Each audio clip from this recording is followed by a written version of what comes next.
来关注俄乌冲突。俄罗斯首都莫斯科 CBD 区域的一座办公大楼，在最近3天内连遭2次无人机袭击。而乌克兰军方最新还发布了一段视频，发出预告式的警告称，8月24号乌克兰独立日这一天将对莫斯科进行毁灭性袭击。国际社会担忧，俄乌冲突下一阶段的范围或将远超目前的主战场，局势恐将进一步失控。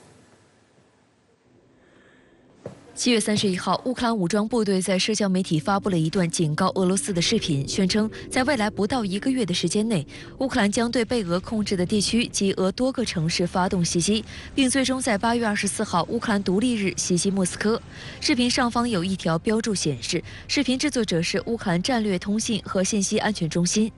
视频伴随着紧张的音乐节奏，出现了无人机和地图等元素，还有红色线条从乌克兰不同地区指向俄罗斯及俄控区域，包括俄罗斯黑海舰队总部所在地塞瓦斯托波尔港等。其中一条红线延伸到莫斯科，并标注了8月24号的日期。人口密集，然后又是政治中心、经济中心的这些俄罗斯的大城市，显然是政治影响最大的。在这样的情况之下呢，乌克兰把这个事情结合与这个乌克兰自己的一些民族主义的这个时间相结合，然后去特地的策划这种大规模的这个军事行动。乌克兰总统泽连斯基也放出狠话。8月1号，他表示，乌克兰正在准备对俄罗斯领土发动新的攻击。此前一天，他警告称，战争正逐渐回到俄罗斯领土，尤其是俄罗斯的国家象征中心地带和军事基地。乌克兰空军发言人伊格纳特也声称，总会有东西在莫斯科上空飞行。美国《纽约时报》认为，这是乌克兰对俄罗斯的小打击和大野心。乌克兰用无人机对俄罗斯进行袭击，意在制造恐慌。有统计显示，自6月上旬乌克兰在该国南部和东部发起反攻以来，1个半月里仅夺回了约0.3%的领土，远未达到反攻的效果。因此，利用无人机袭击俄罗斯境内目标，希望向美西方寻求更多的军事援助。这些无人机攻击来说呢，它的实际攻击效果显然是它的这个政治意义要远远的大于它的军事意义。因为从军事意义来说，这些无人机的无论是制导精度、攻击威力，都算不上是能够起到就是有这种举足轻重的打击作用。从攻击的范围来说，我个人觉得很有可能就会局限在像莫斯科和圣彼得堡等几个少数的俄罗斯的大城市在内就结束了。联合国秘书长副发言人哈克1号表示，联合国反对攻击民用建筑设施的行为。美国白宫发言人让·皮埃尔也表示，美国不支持乌克兰对俄罗斯境内发动袭击。但美国政治报8月1号报道称，美国下周或将向乌克兰提供新一批军事支持。截至目前，自俄乌冲突爆发以来，美国已经向乌克兰提供了超过430亿美元的军事支持。时事评论员施洋对深圳卫视表示，因为不希望俄乌冲突停下来，美国在为乌克兰提供武器方面无疑是绝对的主导者。但作为乌克兰来讲，毕竟一段时间以来的反攻效果有限，他也会根据收到的实际装备来决定反攻的程度。无论是豹2A6还是这个美国援助的这个 M2布雷德利步兵战车，它都没有办法达到就是之前如同乌克兰人所幻想的或者西方人所吹嘘的那种好像当时以一敌百，以这个极高的交换比去消耗掉这个俄军装备的这么一个能力，西方国家也不太可能再去大量的去投入，必然会对乌克兰进一步的反击会产生影响。那乌克兰也很有可能呢，根据说他收到的装备来决定说他是否要进行进一步的大规模的进攻。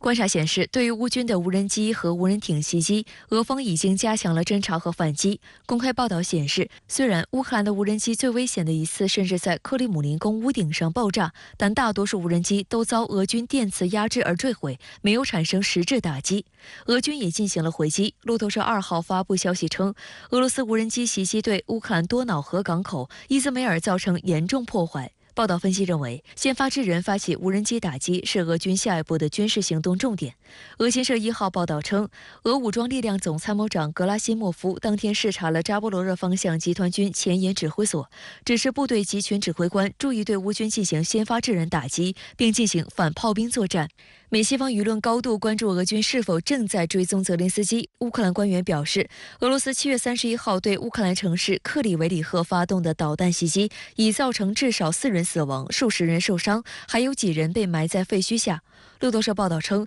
这座城市是乌克兰总统泽连斯基的家乡。俄国防部报告还显示，俄军曾于7月28号夜间使用精确制导武器打击了位于第聂伯罗地区的乌军指挥所。当天，泽连斯基刚刚在这一地区视察，并在这个指挥所与乌军总司令扎卢日内和一些前线指挥官会面。分析认为，种种迹象显示，虽然有所延迟，但俄方的精确打击无疑显示俄罗斯情报系统对泽连斯基的行动进行了密切追踪，是向后者发出警告。一方面，俄罗斯确实有可能会去进一步的提升这种对乌的这种空袭的这个效果，从而去实现某种意义上的反制，比如说对这个靠近波兰边境的一些乌克兰大城市，对于这个利沃夫，包括对于基辅再次加强这个攻击的力度，甚至于如果俄罗斯有这个技术能力，它可能会去选择比起之前更进一步，比如说去攻击一些特定的这个就是基辅政府的一些设施、建筑物等等的一些东西，来实现说所谓的一种对等报复的这么一个状态。俄乌冲突打了150多天，现在风险不断升高。那您是如何来看待今后的局势发展？确实啊，俄乌已经打了快1年半了。我给这场冲突定位叫一低一高。所谓低，是指这场冲突的水平低。无论从开战的目标、战略设计以及战术操作、战场表现来看，双方都是一种较低水平的较量。